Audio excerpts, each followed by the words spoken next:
Welcome to another LinkedIn Sites, a LinkedIn Live, where we get to meet some awesome people. And again, today is no exception with the amazing Seth Goldstein. So let's get started. Please tell us who you are and what you do.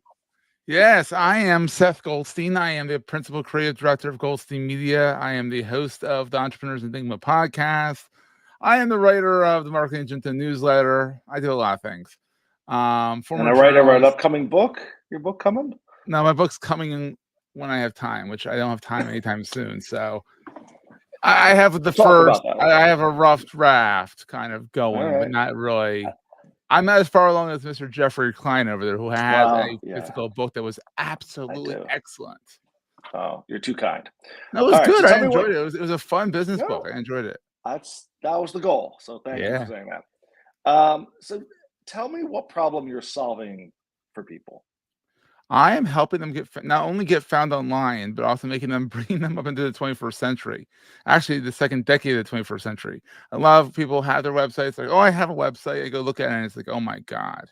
It's from like 1998 and it's like, there's no secure certificate. So I bring them up to date. I help them get found online. I help them drive traffic and leads to their sites. You know, I help beautify the web, one website at a time. I love it. And so oftentimes, one of the things from my book is the 11th commandment, know thy audience. So who's your ideal customer or client? Ideal customer is twofold. It's funded, underline, startups that need to kind of get their brand going and stuff like that. Because, unfunded startups. You don't like unfunded, poor, bootstrap people? I like them. They can't pay me. So it's kind of, I think about one of them a year. I think when a real startup, I take a really scrappy one. I take about one a year. I say, pay me what you can. We go with it that because I hedge my bets on that. But then also mid-sized companies, so small and mid-sized companies, SMBs are closer to the M's and the S's. Gotcha. And is there any industry particularly that is better or worse for you, or are you like me, industry agnostic? I'm industry agnostic because I like to keep things interesting.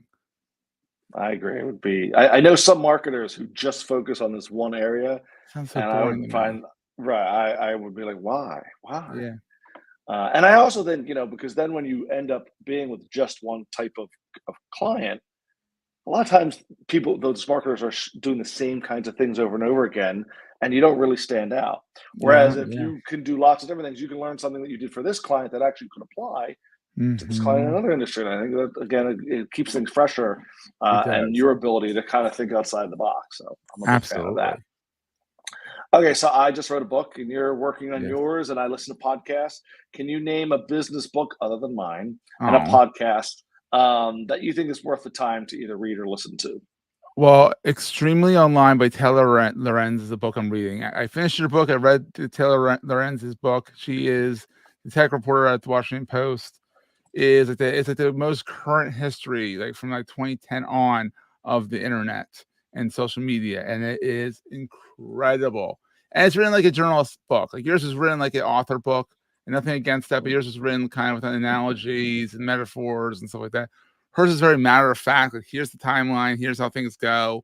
Read like a news article, but a feature piece kind of thing. I like that. And as far as the podcast goes, kind of my guilty pleasure is Daily Tech News Show. It's a daily podcast put out by Tom Merritt and Sarah Lane.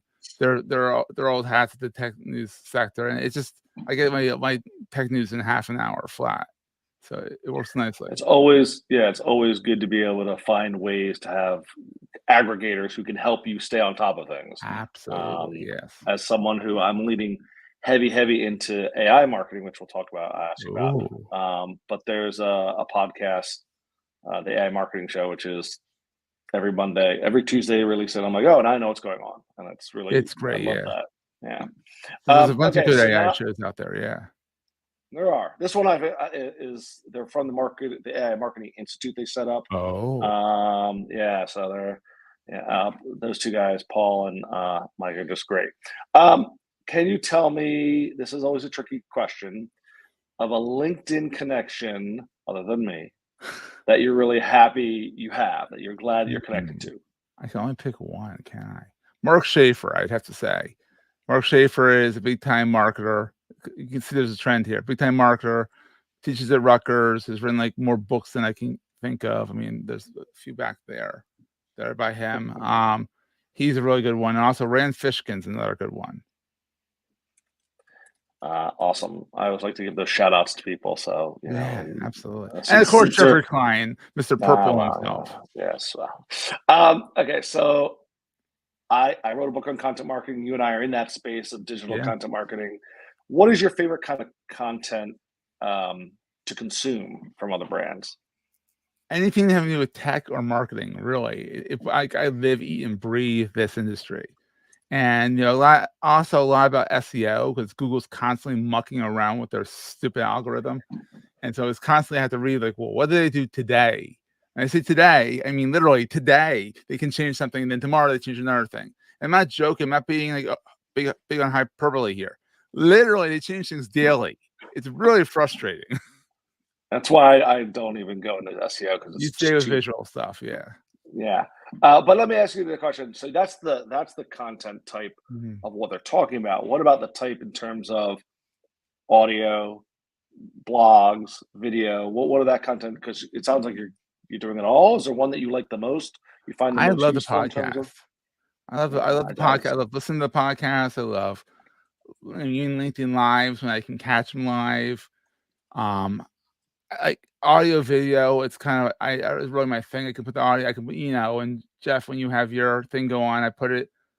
As much as I like to see your purple, your purpleness and all that stuff, I usually minimize the tab and listen to the show and get as I do other stuff. And I just love the medium. I've been there since 2010, so clearly I'm onto something. So yeah, and I think again, one of the reasons that audio is becoming has trended so well is because you can be walking your dog, mowing your lawn, commuting, and you don't walk into a fire hydrant while looking at Jeff. You just can listen to it. Yeah, I wouldn't want that to happen. That would be painful. All right. So, in your experience, what is the biggest challenge for creating consistent, valuable content? Time and energy. Honestly, it's less time. You will make time if you want to do it. Like literally, I make time to do a newsletter every week. I do make time to do interviews throughout the week, and I release Entrepreneurs Enigma twice a week because I have some interviews during the week. They're scheduled out. But like it's just keeping up and not becoming exhausted, I feel like, because you can burn out really fast. But then you also look at it as a PR move, that the more you put out there, the more people know about you, and it's starting to pay back in dividends. So, well, as you know, I believe you need to feed the content beast. So it's one of those things that you have to nice name keep drop. up with. You're like, hi, Dad. Right. But yeah, no, it's a constant battle. But I think one of the things people have to realize is that that's the game. If you're not being consistent with your content, then it's the type of thing that someone else is, and then you're not going to be top of mind, and it's going to be a problem. All right. So as I mentioned, I am kind of becoming obsessed with AI in marketing. So I'm curious about your thoughts on AI. Are you a doomsayer? Are you? I'm definitely not playing with it. And are you using it? And how are you using it? And what do you think the future of it all is? I like AI for the most part. I think it really is, and Leo Laporte, another name drop of the Twit network, pretty much just called it spicy autocorrect, which it really is. It predicts the next word in the sentence. I mean, it's not Terminator. Nowhere near Terminator. Let's get that through our heads. Like, yeah, it's great for the first draft of a newsletter. It's great for the first draft of a blog post, of a LinkedIn post. It also can spice up. Like if you feel like your post is a little dull, it can jazz it up a little bit. Sometimes it goes a little too far on the jazz up. I asked the jazz on my bio for podcasting. He called me an ink stained journalist, which I thought was kind of funny. I laughed hysterically for a little while about it, but I'm like, it's a little over the top. But there's a use case for AI.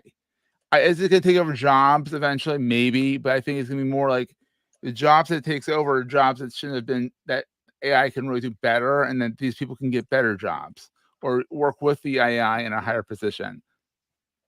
I don't think it's going to take over the world.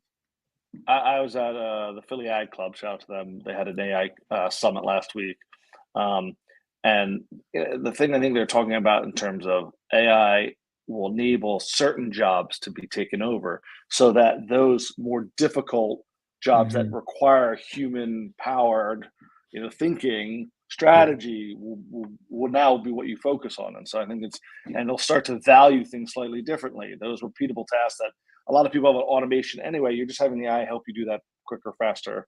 Um, Yeah. and I also think, regardless, for a long time, you're going to need it's the combination of tech and human that's always the winning formula. Always. Um, and so I We're think not that, we're not that gonna beat them people in need. chess, but we can use them for other stuff.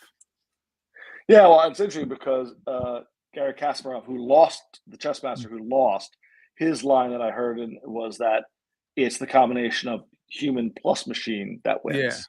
Oh, And absolutely. Augmenting humans. It's the way to go. yeah, I have a chip in my brain. No, I'm just kidding. Oh, that's explain a lot. I got one final question for you, All and this right, is let the it one I rip. always ask.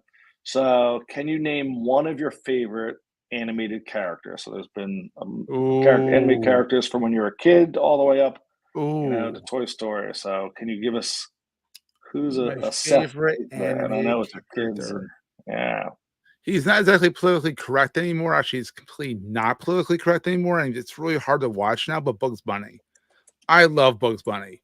I think he's hilarious, but he is a bunny of his time. I agreed. mean, You would not. You oh, would be it's able to do rough some of the now. things that he does. It's rough. Yeah, It's rough, like especially the bomber one where he falls out of the bomber, and there's this little gremlin that's not the yeah, worst of them, but yeah. But I think the it's a thing thing of again, its it's like, time, and you got as a history I was a history major in college, so I appreciate, like, the historical context, but you gotta take this stuff in historical context. Like, that yeah, I it was think the you also. I think. I 1960s. think. I think also the thing is that you have to take it for what it was, which was almost satire. Like it was It was making fun. satire but it was also a little racist and a little Yeah, off. no, Let's not I I'm I not gonna can't. give them a I'm I not gonna give them can't. a pass. I can't. As I'm a huge fan of Bugs Bunny, I just have to take that stuff and put that to the side and do the stuff that's not. Stick with the opera I stuff that admire he the does, which I drawing, love. yeah. Admire Yeah, the drawing, the cartooning, all that stuff, all the cell work that they do. It's amazing how fluid his movements are when literally it's cell by cell by cell. It's not I mean, yeah, as you can appreciate, it's cell by cell by cell, but you can also tell your computer now to go, make this guy right. move to this thing, and it knows to move the feet this way. It's not like you move the foot 1 inch, next Yeah, cell. there's definitely the art of animation in those days was really remarkable. And I think it's like any other Tedious. craftsman, handmade things versus computer, but there's And it's something not still knocking what you do. I mean, your valuable. stuff's amazing, Um, but but Thank you. but you can get it done a lot faster because you have the computers to help you. Imagine having to do having to do a whole ad, a 9-second ad as a hand drawn ad. I mean, Well, I actually, couldn't I do it. dare I'm you to not do that one, talented. Jeff. I'm not that talented. I have a team of talented animators. I can't animate outside of paper bag. I'm a producer.